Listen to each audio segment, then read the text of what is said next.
For decades, the narrative of Africa has been one of untapped potential and exported raw wealth. But as we stand in 2026, a monumental shift is underway. Aliko Dangote, Africa's industrial titan, has officially unveiled Vision 2030, a high-stakes roadmap to transform his conglomerate into a $100 billion global powerhouse. This isn't just about corporate growth, it is a battle plan for continental self-sufficiency. From doubling refinery outputs to feeding millions through massive fertilizer expansions, Dangote is betting the house on an Africa-first future. Today on Africa Revealed, we decode the numbers, the strategy, and the sheer audacity of the Dangote 2030 plan. The crown jewel of Vision 2030 is undoubtedly the Dangote Petroleum Refinery. Since reaching its initial nameplate capacity of 650,000 barrels per day in early 2026, the facility has already altered the trade balance of West Africa. However, the 2030 plan takes this to a level never before seen in the global oil industry. Dangote has announced a massive expansion project to double this capacity to 1.4 million barrels per day. To put that into perspective, this single site in Lekki, Nigeria, will soon possess nearly 48% of the total refining capacity of Saudi Arabia. By surpassing India's Jamnagar refinery, Dangote is positioning this facility to be the largest single-train refinery in the world. The strategy behind this doubling down is rooted in the Africa First philosophy. Currently, Africa imports over 90% of its refined petroleum products, effectively exporting jobs and wealth to Europe and Asia. By 2030, Dangote aims to flip this script entirely. The expansion isn't just about volume, it's about complexity. The next phase includes the installation of a second residue fluid proteolytic cracker, RFCC, and a vacuum distillation unit to maximize the yield of high-value light fuels like Euro V-grade gasoline and jet fuel.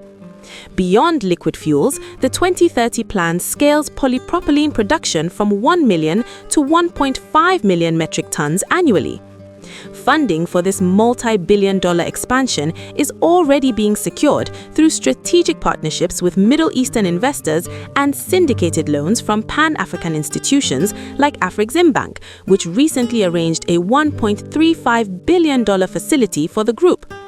Furthermore, to democratize this wealth, Dangote intends to list up to 10% of the refinery's shares on the Nigerian Stock Exchange by late 2026, ensuring that the People's Refinery is partially owned by the people it serves.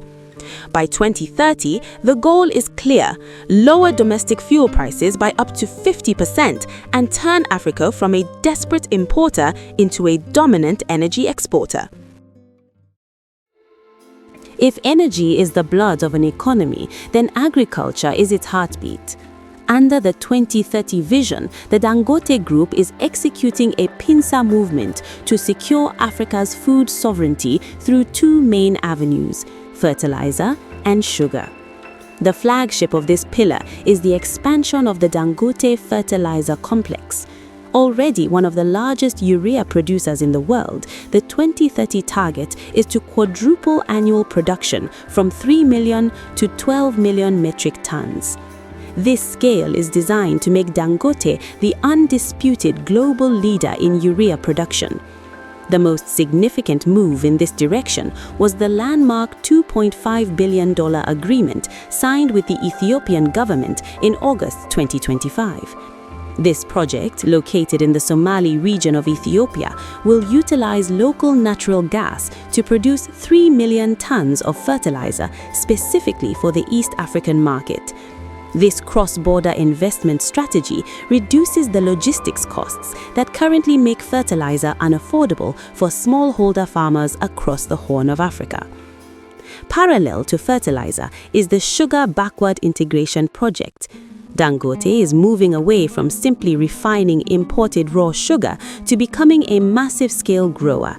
In Nigeria, the goal is to reach a production capacity of 1.5 million tons of refined sugar per annum from locally grown sugarcane, covering over 500,000 hectares of land.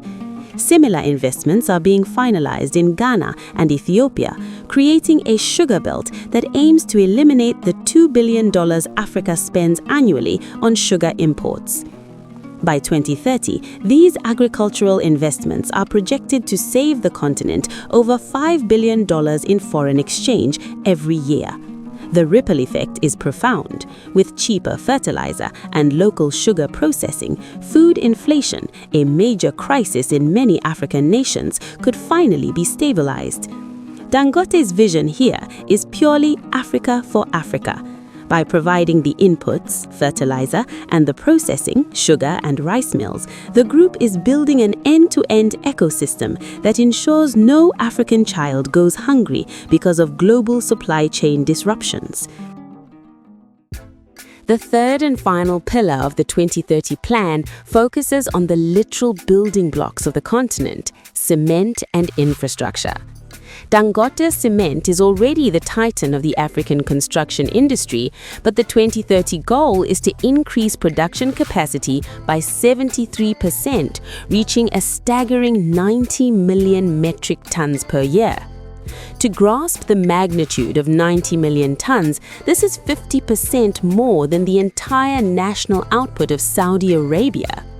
The expansion strategy involves commissioning new plants in Itori, Nigeria, Abidjan, Côte d'Ivoire, and expanding existing hubs in Senegal and Zambia. However, the Vision 2030 version of Dangote Cement looks very different from the past.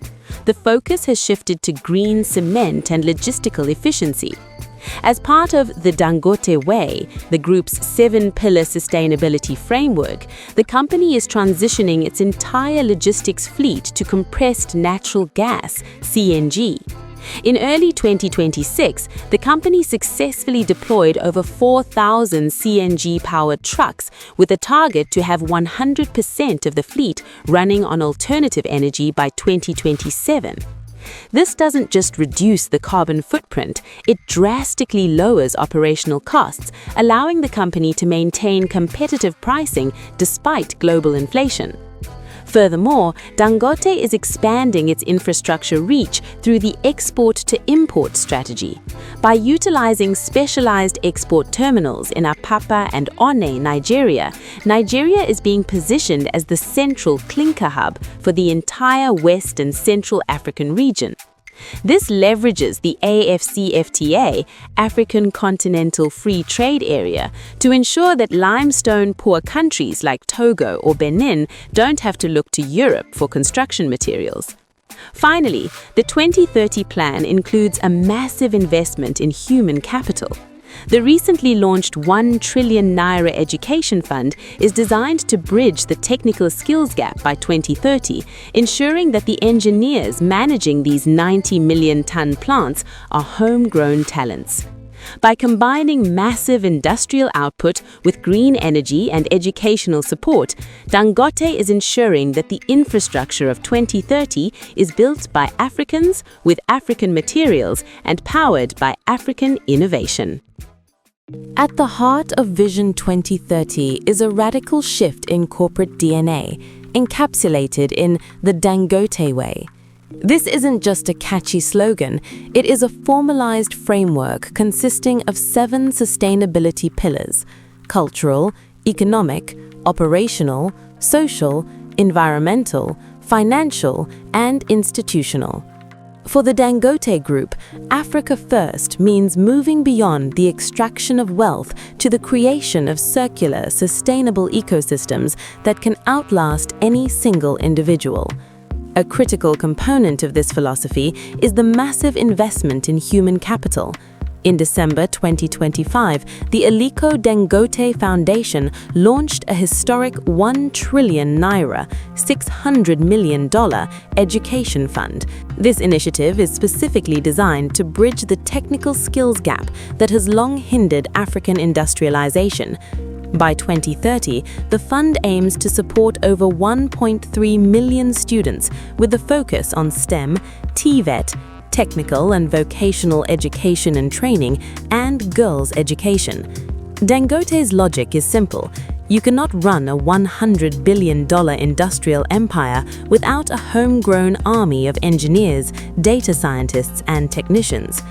Sustainability also takes a literal form through environmental stewardship. The 2030 plan includes a bold decarbonization target, shifting the group's massive logistics operations away from high-emission fuels. By late 2025, the company had already deployed over 4,000 trucks powered by compressed natural gas, CNG, with a firm commitment to transition its entire fleet by 2027. This transition is expected to reduce the group's carbon footprint by over 30% while simultaneously slashing operational costs. Ultimately, the Africa First philosophy is about institutional sustainability. Dangote is systematically de-risking his empire by shifting from a family-led business to a globally governed institution. By aligning every project with the UN Sustainable Development Goals, SDGs, the group is attracting a new class of global ESG, environmental, social, and governance investors. This institutionalization ensures that by 2030, the Dangote Group isn't just a company owned by Africa's richest man, but a permanent, transparent pillar of African stability that provides jobs, reduces poverty, and preserves the environment for future generations. Aliko Dangote's Vision 2030 is more than a corporate strategy. It is a declaration of economic independence.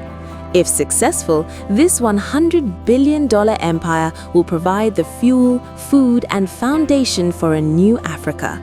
But can one man truly industrialize a continent? What do you think is the biggest hurdle for Vision 2030? Let us know in the comments below. Don't forget to like and subscribe to Africa Revealed for more deep dives into the giants shaping our future.